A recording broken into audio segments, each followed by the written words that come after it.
बिस्मिल्लाहिर्रहमानिर्रहीम। Dear students, अस्सलाम वालेकुम। आज हम बेंजीन के रिएक्शंस के बारे में सेकंड प्रोग्राम कर रहे हैं। सेकंड लेक्चर है आपका। पहला लेक्चर जो था वो हमें सिर्फ ये मालूम करना था कि रिएक्शंस जो होते हैं, general common reactions normal conditions में थोड़ा सा हमें टेम्परेचर और प्रेशर की ज़रूरत पड़ती है। तो फिर ये इलेक्ट्रोफिलिक सब्स्टिट्यूशन रिएक्शंस होते हैं बेंजीन में, और आपने इन सारे रिएक्शंस के मैकेनिज़्म, इनकी कुछ कंडीशंस के बारे में और बेंजीन की नेचर के बारे में आपने पढ़ा। आज हम कुछ इम्पॉर्टेंट रिएक्शंस लेंगे जो कि इलेक्ट्रोफिलिक होते हैं, नॉर्मल कंडीशंस में होते हैं बेंजीन के अंदर।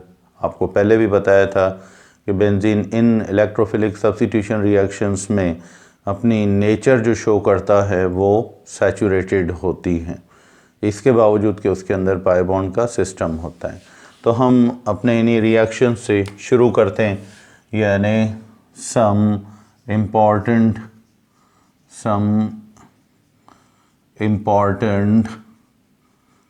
इलेक्ट्रोफिलिक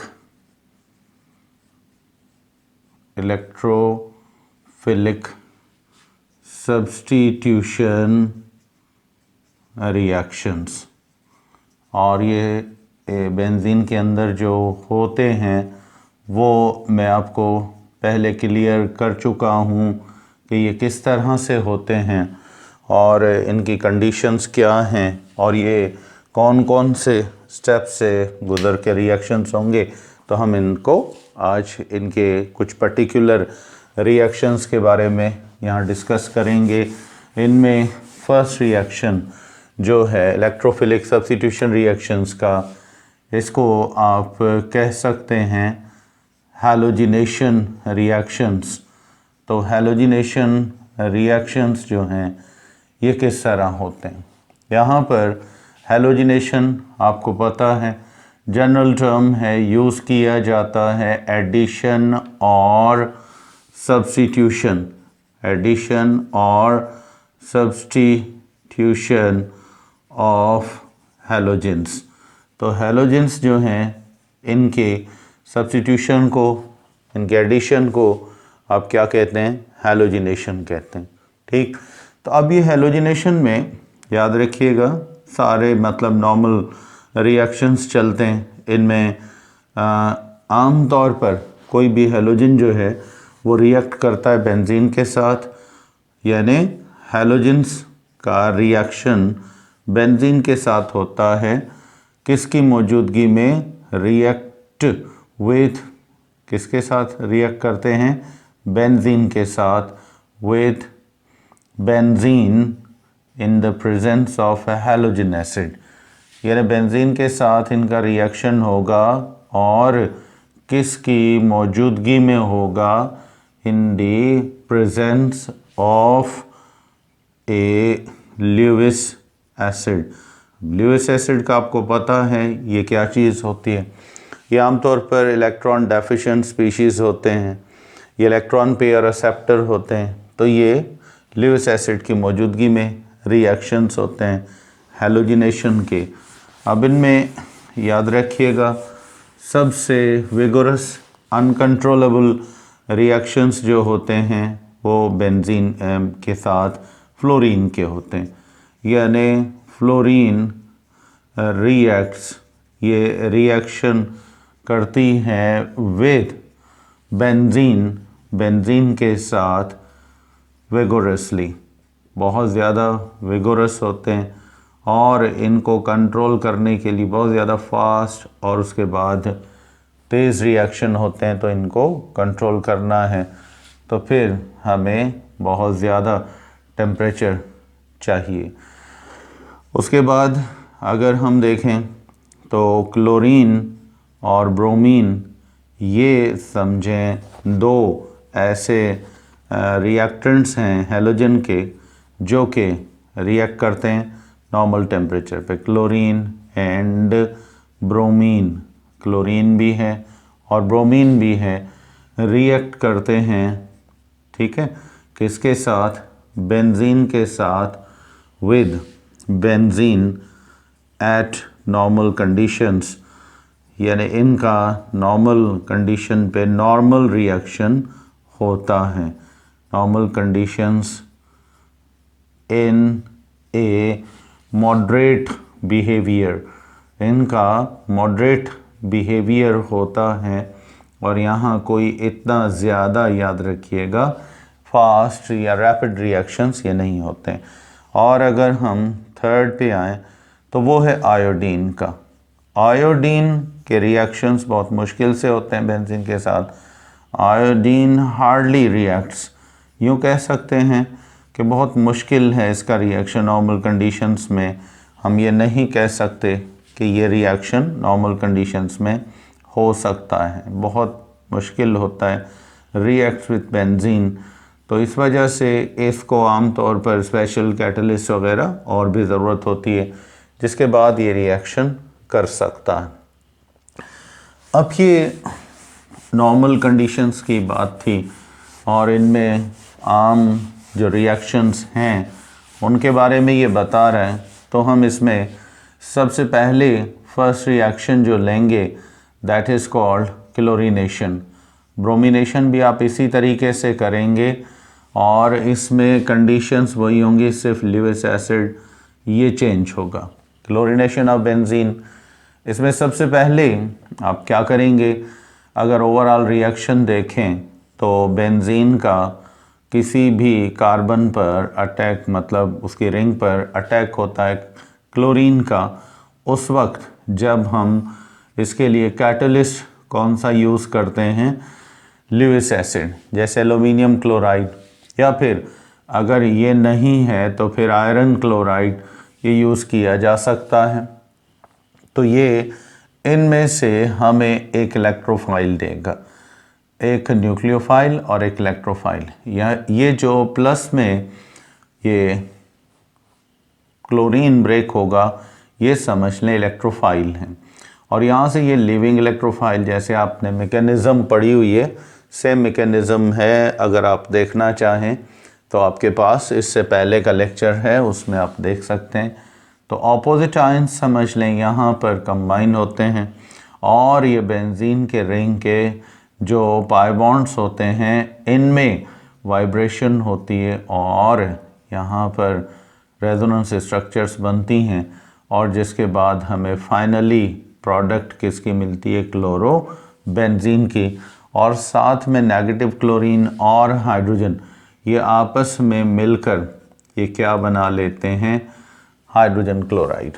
तो इस तरीके से बेंजीन का आम तौर पर अगर रिएक्शन देखा जाए तो ये आम तौर पर दो प्रोडक्ट्स देती है, एक देती है क्लोरोबेंजीन और दूसरा हाइड्रोजन क्लोराइड। यहाँ पर हमें इनमें से कोई ना कोई एक क्या चाहिए, लिविस एसिड चाहिए। ये अगर लिविस एसिड मौजूद है तो फिर ये रिएक्शन चल सकता है। अब हम इसकी मैकेनिज़्म की तरफ जाएंगे, यानी स्टेप बाय स्टेप अगर रिएक्शन देखें तो ये प्रोसीड कैसे करेगा, किस तरह से ये प्रोसीड करेगा रिएक्शन। तो ओवरऑल बात की जाए मैकेनिज़्म की, तो मैकेनिज़्म में फ़र्स्ट ऑफ़ ऑल हमें चाहिए इलेक्ट्रोफाइल। तो इलेक्ट्रोफाइल हासिल करने के लिए सबसे पहले यहाँ पर क्लोरीन का मॉलिक्यूल लिया जाता है और इस क्लोरीन के मॉलिक्यूल में आपको पता है एक शेयर्ड पेयर है। ये जब किसी भी लिविस एसिड के साथ, सपोज़ हम यहाँ पर ले रहे हैं आयरन क्लोराइड, लिविस एसिड का आपको पता है ये वो एसिड्स होते हैं जिनका ऑक्टेट कंप्लीट नहीं होता। तो ये अटैक जब करता है तो यहाँ से पूरा क्लोराइड लेकर जाता है माइनस में, ये पूरा क्लोराइड इस पर अटैक करता है नेगेटिव आयन की शक्ल में, और यहाँ पर इस क्लोरीन ने अपना जो इलेक्ट्रॉन इस क्लोरीन से लिया था फर्स्ट से, ये प्लस में चला जाता है और इस पर माइनस चार्ज आ जाती है, ये गेन कर लेता है, ये न्यूक्लियोफाइल बन जाता है और ये इलेक्ट्रोफाइल। तो ये आयरन के साथ अपना फोर्थ बॉन्ड बनाता है जिसको आप कोऑर्डिनेट बॉन्ड कहते हैं। एक्सेप्टर पर नेगेटिव चार्ज आती हैं और जो डोनर है उस पर पॉजिटिव चार्ज आती है, लेकिन ऑलरेडी पहले नेगेटिव थी तो वो कैंसिल हो गई। और साथ में हमें यहाँ क्या मिला, एक इलेक्ट्रोफाइल। क्या मिला, इलेक्ट्रोफाइल मिला। अब ये इलेक्ट्रोफाइल जो है ये आगे रिएक्शन में जाएगा, फर्दर रिएक्शन ये इलेक्ट्रोफाइल करेगा और ये पूरी मैकेनिज़्म रिएक्शन की चलेगी। तो यहाँ पर हम इसी का स्टेप नंबर 1 जो है, स्टेप 1 से शुरू करते हैं, जिसका नाम है अटैक ऑफ इलेक्ट्रोफाइल। यानी इलेक्ट्रोफाइल ने कैसे अटैक किया और फिर इसने क्या बनाया। तो अटैक ऑफ इलेक्ट्रोफाइल में ये बेंजीन रिंग में कहीं भी किसी भी कार्बन पर अटैक कर सकता है। इसके लिए कोई मतलब कार्बन अलग से नहीं चाहिए, सारे कार्बन एक जैसे हैं। तो ये अटैक करता है उस कार्बन पर जिसके पास एक पाई इलेक्ट्रॉन है, ये ले लेता है। इसके बाद इस कार्बन से मतलब हर कार्बन जो है उसके साथ एक हाइड्रोजन भी है, तो ये इस पर अटैक करता है और ये कार्बन इसको डोनेट करता है, ये अपना इलेक्ट्रॉन क्लोरीन को देता है, जिसके नतीजे में यहाँ पर एक आयन बनता है और बेंजीन में इस कार्बन को इलेक्ट्रॉन अपना मिल गया, इसके वाला ये वाला इसने अपना दे दिया इलेक्ट्रोफाइल को यानी क्लोराइड को। तो क्लोराइड ने इलेक्ट्रॉन ले लिया और कार्बन ने आपस में बॉन्ड बना लिया। अब के बार चार्ज है इस कार्बन पर और यहाँ से ये पाई बॉन्ड ख़त्म हो चुका है। अब नेक्स्ट में हम आगे बार बार ये कार्बन और हाइड्रोजन नहीं लिखेंगे, सिर्फ रिंग लिखेंगे। तो ये स्टेप जो होता है ये ऑलमोस्ट याद रखें स्लो चलेगा, क्योंकि यहाँ अब क्या इस्टेब्लिश होगा, ट्रांजिशन स्टेट इस्टेब्लिश होगी। और ये अब जो आयन बना है इसको कहा जाता है इरेनियम आयन। जब बेंजीन के रिंग पर पॉजिटिव चार्ज हो तो इसको इरेनियम आयन भी आप कह सकते हैं, या फिर इसको दूसरा नाम सिग्मा कॉम्प्लेक्स ये भी दिया जा सकता है। इरेनियम आयन आप कह लें या फिर उसको आप सिग्मा कॉम्प्लेक्स का नाम देना चाहें दे सकते हैं। ये शिफ्टिंग अब आगे मज़ीद इसी तरीके से चलेगी। ये इलेक्ट्रॉन शिफ्ट होगा इस कार्बन के पास क्योंकि इसका लूज़ हो चुका है, फिर प्लस आएगी इस पर, ये फ़ौरन अपने ही करीबी कार्बन पे अटैक करेगा, ये इससे इलेक्ट्रॉन ले लेगा और इस तरीके से यहाँ पर ये इन दोनों में बॉन्ड बन जाएगा। जबकि यहाँ पर क्लोरीन का और हाइड्रोजन का बॉन्ड है। अब चार्ज आई है इस कार्बन पर जिसका लास्ट इलेक्ट्रॉन लूज़ हुआ है। तो अब के बाद नेक्स्ट एक और पाई बॉन्ड यहाँ पर बचा हुआ है। ये पाई बॉन्ड अब आगे फिर फर्दर क्या करेगा, रिएक्शन करेगा। मैं ऊपर से थोड़ा मिटा रहा हूँ ताकि आपको आगे के फर्दर स्टेप्स जो हैं मैकेनिज़्म के वो समझ में आए। ये ट्रांजिशन स्टेट है, स्लो है, रेट डिटरमाइनिंग स्टेप यही है बेंजीन का। तो इसमें आप देखें ये पाई बॉन्ड का इलेक्ट्रॉन यहाँ पर शिफ्ट होगा, इसका इलेक्ट्रॉन यहाँ पर शिफ्ट होगा, ये दो बॉन्ड बनाएंगे और आप देखें कि अब यहाँ क्या बनता है। यहाँ पर आपके बार इसने इलेक्ट्रॉन लिया और इसने लिया, इन दोनों ने यहाँ नया पाई बॉन्ड बना लिया, रेजोनेंस स्ट्रक्चर्स बन रही हैं। बाकी स्ट्रक्चर आप देख सकते हैं सेम चल रहा है। अब चार्ज यहाँ इस कार्बन पे आ चुकी। अब लास्ट स्टेप यहाँ से शुरू होगा। ये हाइड्रोजन अपना इलेक्ट्रॉन देकर, यानी ये किसको डोनेट करके जा रहा है, ये डोनेट कर रहा है कार्बन को, और इस कार्बन का तो अपना ही है। तो अब यहाँ से स्टेप नंबर 2 जो है उसका आगाज़ हुआ, जिसको आप स्टेप नंबर 2 को आप क्या कहते हैं, लॉस ऑफ प्रोटॉन। तो अब के बार ये प्रोटॉन यानी ये हाइड्रोजन का लॉस होगा, ये इलेक्ट्रॉन इसको दे देगा, कार्बन का अपना ऑलरेडी है, और इस वजह से अब के बार फाइनल यहाँ पर हमें बेंजीन यानी क्लोरोबेंजीन ये मिल जाएगी और प्रोटॉन लूज़ हो जाएगा। अब के बार ये प्रोटॉन लूज़ हो चुका है। तो फाइनली यहाँ पर ये स्टेप नंबर 2 पूरा हुआ और हमें मोनो सब्स्टिट्यूटेड बेंजीन जो है वो हासिल होगी। इसको आप मोनो सब्स्टिट्यूटेड बेंजीन या मोनोक्लोरोबेंजीन अगर आपने नाम देना चाहें पूरा दे सकते हैं, ये प्रोड्यूस हो चुकी है। अब यहाँ बाकी जो बचा है that is called the proton. अब ये प्रोटॉन कहाँ जाएगा? आपको याद है फर्स्ट स्टेप में ल्यूइस एसिड ने एक क्लोराइड गेन किया था। किससे गेन किया था? क्लोरीन के मॉलिक्यूल से, माइनस चार्ज थी। अब ये दोबारा क्लोरीन अपना ही इलेक्ट्रॉन लेकर यहाँ से दोबारा रिलीज़ होगा, क्योंकि इस पे अटैक कौन कर रहा है? इस पे प्रोटॉन अटैक कर रहा है। तो प्रोटॉन को ये अपना इलेक्ट्रॉन देकर इसके साथ ये क्या बना लेता है? Hydrogen chloride. ये माइनस और ये प्लस आपस में कैंसिल। सेकेंड प्रोडक्ट हमें इससे मिलती है, हाइड्रोजन क्लोराइड से मिलती हैं। बाकी आपको पता है आयरन क्लोराइड FeCl3 ये कैटलिस्ट का काम करेगा और ये एज कैटलिस्ट जो है ये सेपरेट हो जाएगा। अब ब्रोमिनेशन सेम इसी तरीके से होगी। आपने सिर्फ यहाँ ब्रोमीन रखना है, ल्यूइस एसिड, फेरिक ब्रोमाइड या एल्यूमिनियम ब्रोमाइड उठाना है। सेम तरीक़ेकार है। रिएक्शन बहुत सिंपल सा है। स्टेप आपको याद रखने हैं, याद रखें। सेकंड स्टेप जो है ये थोड़ा फास्ट होता है, ये याद रखिएगा। अब आते हैं रिएक्शन नंबर 3। वैसे 3 होगा, आप एक ब्रोमिनेशन का आपका है वो आप ऐसे ही करेंगे। तो मैं थर्ड पे जा रहा हूँ, that is called the nitration. Nitration of benzene. ठीक है, बेंजीन के अंदर नाइट्रेशन का अमल कैसे चलता है, नाइट्रेशन कैसे होती है बेंजीन के अंदर, इसको देखते हैं। तो बेंजीन जो है वो नॉर्मल कंडीशंस तो नहीं कहेंगे, थोड़ा सा एसिड वगैरह की, ल्यूइस एसिड की ज़रूरत लाजमन पड़ती है। सेम तरीके से ये रिएक्शन करता है नाइट्रिक एसिड के साथ। नाइट्रिक एसिड आपको पता है नाइट्रेटिंग एजेंट भी है, नाइट्रो ग्रुप की देता है, OH अलग हो जाता है, प्रोटॉन लाजमन पहले इसमें से अलग होता है।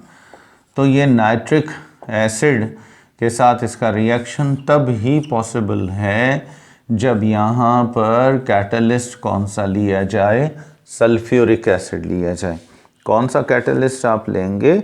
सल्फ्यूरिक एसिड का आप कैटलिस्ट लेंगे, तब ये रिएक्शन चल सकता है। और यहाँ हम अगर एसिड स्ट्रॉन्ग जैसे सल्फ्यूरिक एसिड कैटलिस्ट के तौर पे ले रहे हैं तो रिएक्शन बहुत फास्ट चल सकता है, स्पीडी होगा। नाइट्रो और ये OH, वैसे मैकेनिज्म में OH नहीं बनता, प्रोटॉन अलग होता है क्योंकि ये एसिड है, ये बेस नहीं है। तो हम ओवरऑल लिख रहे हैं इस स्टेप में। तो यहाँ पर आपने ये देखा कि इसका प्रोटॉन अलग हो गया, OH और प्रोटॉन ये मिलकर आपस में ये बना लेंगे H2O यानी वाटर। बाकी इसमें जो चीज़ बच रही है वो क्या है? That is nitro group. अब ये नाइट्रो ग्रुप बेंजीन में क्या करेगा? इस पे अटैक करेगा नेगेटिव कार्बन पे और इसके साथ ये अटैच हो जाएगा, प्लस माइनस कैंसिल। और यहाँ पूरी बेंजीन रिंग में ये रेजोनेंस स्ट्रक्चर्स प्रोड्यूस होंगी। आपके बाद ये बना लेगा नाइट्रो बेंजीन। तो इस तरीके से नाइट्रो बेंजीन प्रोड्यूस होता है और साथ में हमें सेकंड प्रोडक्ट किसकी मिलती है? वाटर की मिलती। तो ये है ओवरऑल रिएक्शन बेंजीन का किसके साथ? ये रिएक्शन बेंजीन का है नाइट्रिक एसिड के साथ सल्फ्यूरिक एसिड की मौजूदगी में। अब हम इसका देखते हैं कि ये आमतौर पर मैकेनिज़्म किस तरह चलेगा, किस मतलब तरीक़ेकार से ये प्रोसीड करता है। तो मैकेनिज़्म में जब बात करेंगे तो स्टेप नंबर 1 अभी स्टार्ट नहीं होगा। सबसे पहले आप यहाँ पर क्या उठाएंगे? Nitric acid. इसमें आपको पता है नाइट्रिक एसिड में ऑक्सीजन इसके साथ बॉन्ड बनाती है नाइट्रोजन के साथ, एक ये नाइट्रोजन भी ऑक्सीजन इसके साथ बॉन्ड बनाता है। अब ये रिएक्शन कैसे चलता है, first of all sulphuric acid जो है ये इसके साथ ट्रीट किया जाता है।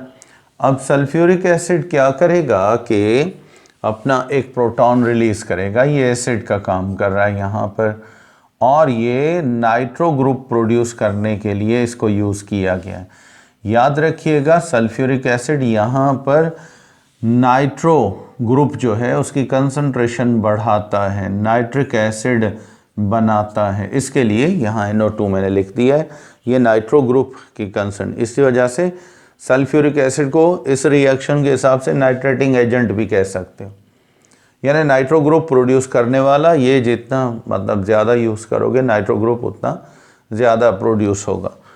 तो ये प्रोटॉन इसने रिलीज़ किया, यहाँ पर आप देखें कि ये निस्बतन थोड़ा वीक है, ये प्रोटॉन इसका एक्सेप्ट कर लेता है, ये स्ट्रॉन्ग है, तो यहाँ पर हमें ऑक्सोनियम आयन मिलता है। ऑक्सोनियम आयन आप जानते हैं जब ऑक्सीजन डोनर होता है तब यहाँ पर ये बनता है, और ये सल्फ्यूरिक एसिड जो है, अब सल्फ्यूरिक एसिड नहीं है, अब के बार प्रोटॉन रिलीज़ कर चुका है, तो इसको हम कहेंगे हाइड्रोजन सल्फेट। क्या कहेंगे? Hydrogen sulphate. ये हाइड्रोजन सल्फेट बनाया और ये इसने ऑक्सोनियम आयन ये प्रोड्यूस किया।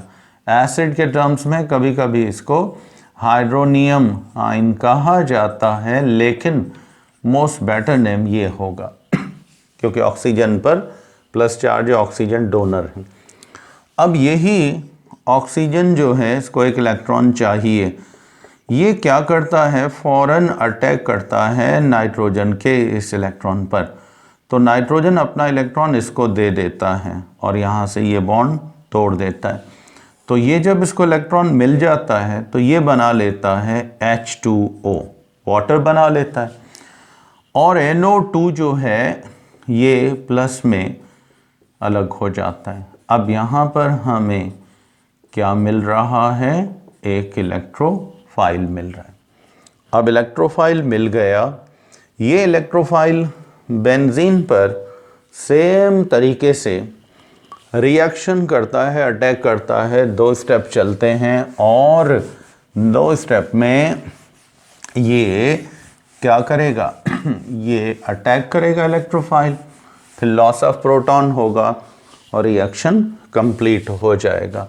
जैसे हमने स्टेप नंबर 1 की बात की, स्टेप नंबर 1 में आपको पता है क्या होता है, इसमें अटैक होता है, अटैक ऑफ इलेक्ट्रोफाइल। ये इलेक्ट्रोफाइल अटैक करता है और क्या बनाता है देखते हैं। फर्स्ट में यहाँ पर बेंजीन रिंग ली और इसने इलेक्ट्रोफाइल ने यहाँ पर प्रोटॉन पर अटैक किया, यहाँ NO2 लिया गया था, ठीक है सॉरी। तो ये रिएक्शन आगे चलेगा, लेकिन ये आयोनाइजेशन है, एसिड आप H2SO4 की मौजूदगी में रिएक्शन करवा रहे हैं, तो ये इलेक्ट्रॉन इसको नाइट्रो को मिलता है और यहाँ ये इसको, ये आपस में क्या कर लेते हैं, ये बॉन्ड बना लेते हैं।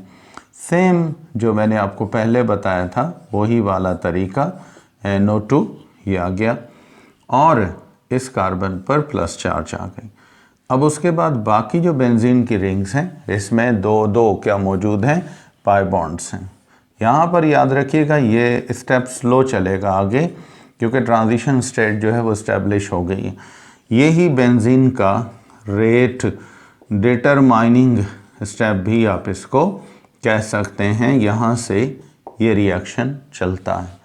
अब के बाद कई ट्रांजिशन मतलब रेजोनेंस स्ट्रक्चर्स यहाँ बनेंगी, shifting of the pi bond, vibration है, ये इलेक्ट्रॉन इसको मिलेगा, इसका इसको, ये आपस में क्या करेंगे, यहाँ पर ये एक दूसरे के साथ पाई बॉन्ड बना लेंगे, यहाँ पर शिफ्टिंग हो जाएगी। अभी भी आप देखोगे एक ओल्ड पाई बॉन्ड मौजूद हैं, ये इलेक्ट्रॉन इसको देगा और ये इलेक्ट्रॉन इसको देगा, यहाँ चार्ज आ जाएगी।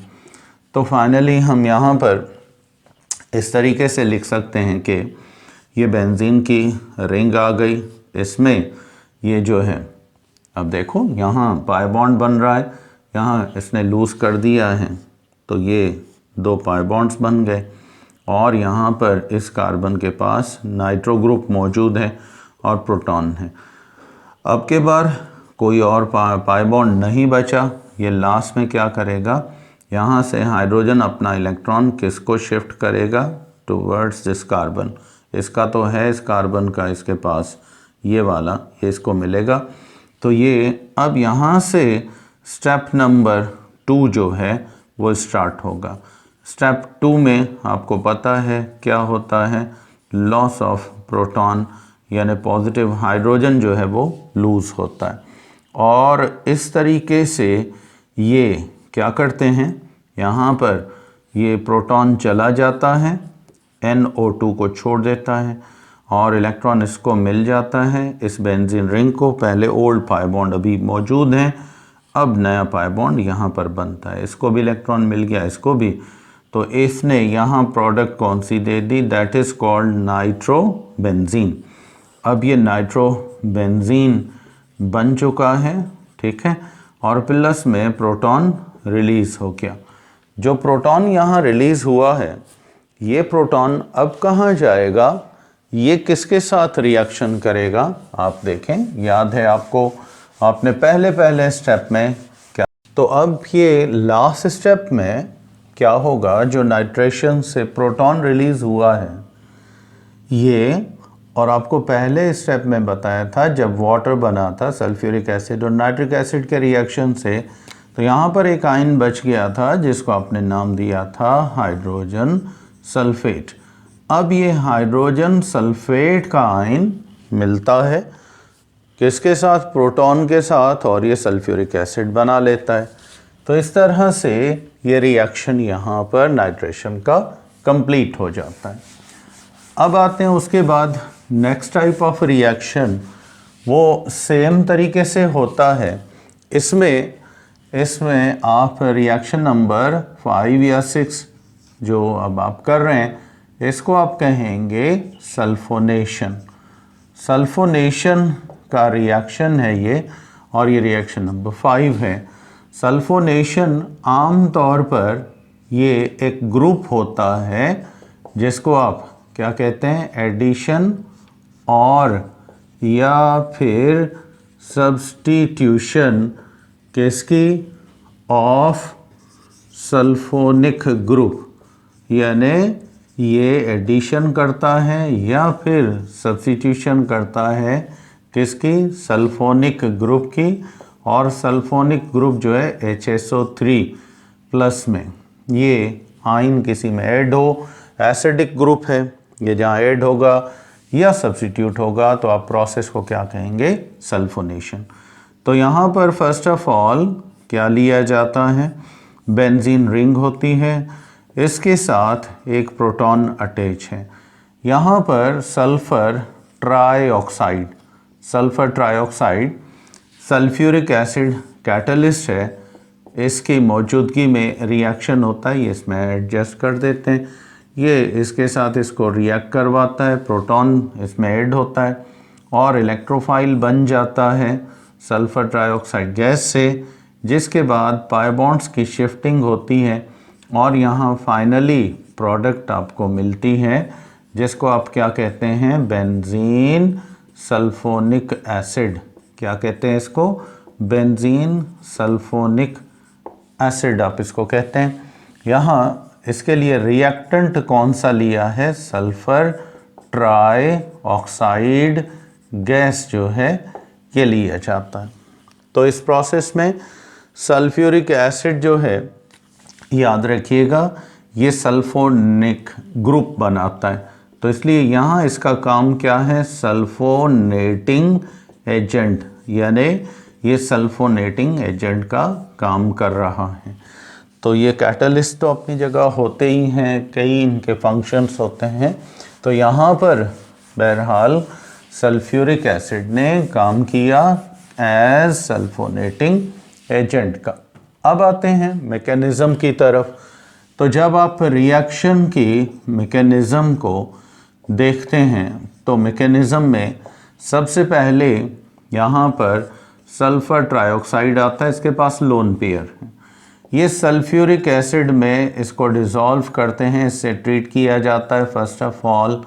तो ये क्या करता है, अपना एक प्रोटॉन इसको देता है, किसको, सल्फ़र ट्राइऑक्साइड को। सल्फ़र ट्राइऑक्साइड उस प्रोटॉन के साथ उसको लोन पेयर डोनेट कर देता है और यहाँ दो आइंस बन जाते हैं। एक बन जाता है HSO3 सल्फोनिक एसिड ग्रुप बन जाता है, जिसको आप सिंपली सल्फोनिक ग्रुप भी कह सकते हैं। एक तो सल्फोनिक ग्रुप बन गया, बाकी अलबत्ता यहाँ पर नेगेटिव आयन ये जो है हाइड्रोजन सल्फेट का ये प्रोड्यूस होता है।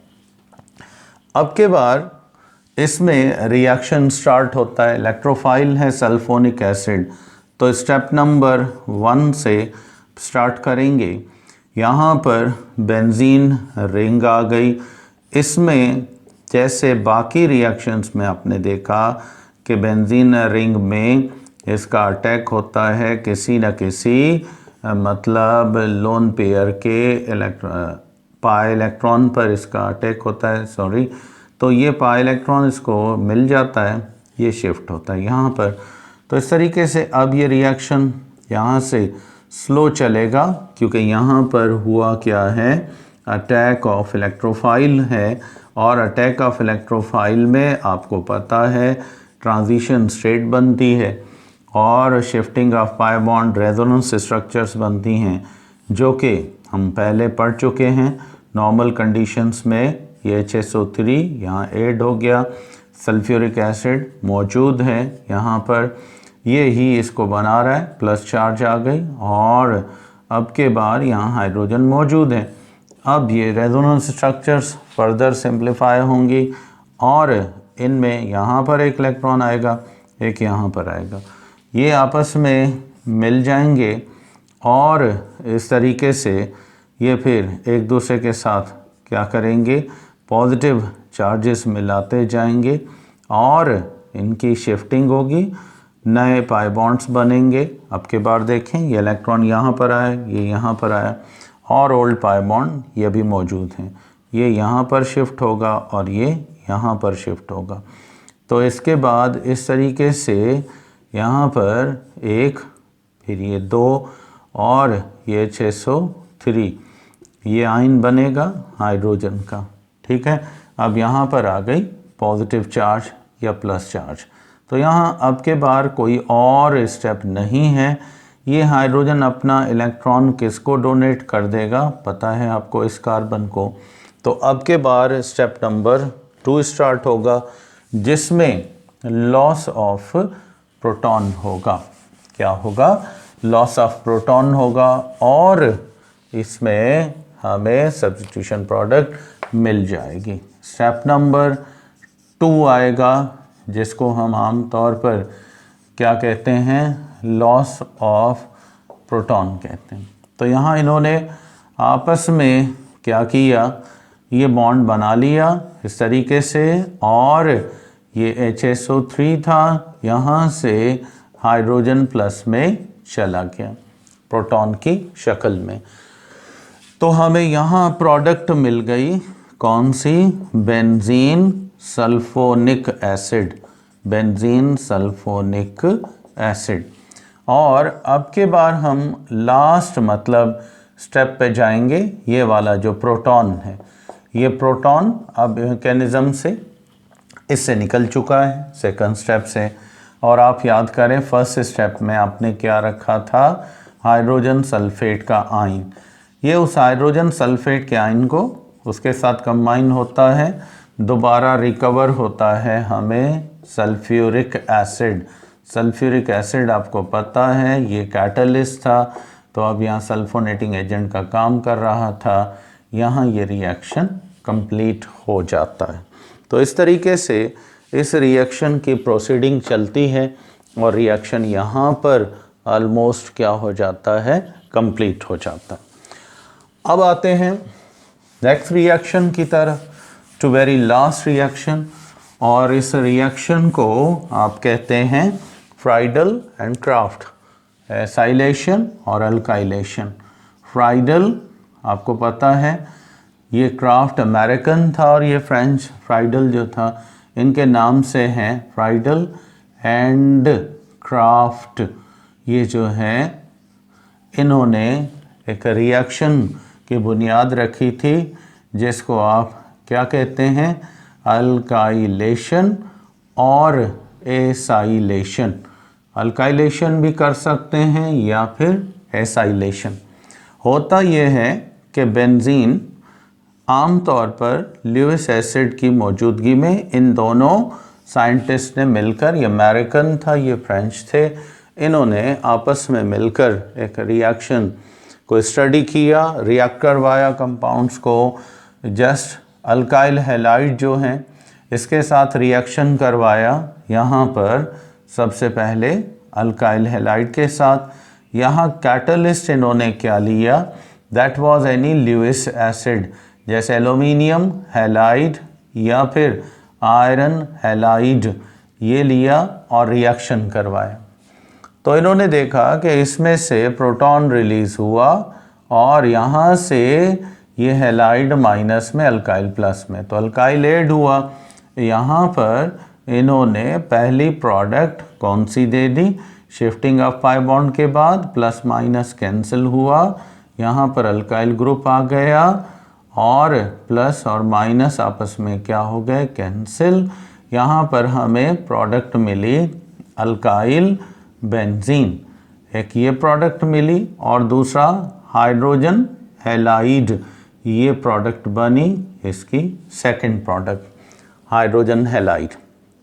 तो इस प्रोसेस को नाम दिया गया फ्राइडल क्राफ्ट अल्काइलेशन, क्योंकि यहाँ पर आप देख रहे हैं कौन सा ग्रुप सब्स्टिट्यूट हो रहा है, अल्काइल ग्रुप सब्स्टिट्यूट हो रहा है किसकी जगह पे, इसमें अल्काइल हैलाइड की जगह पे।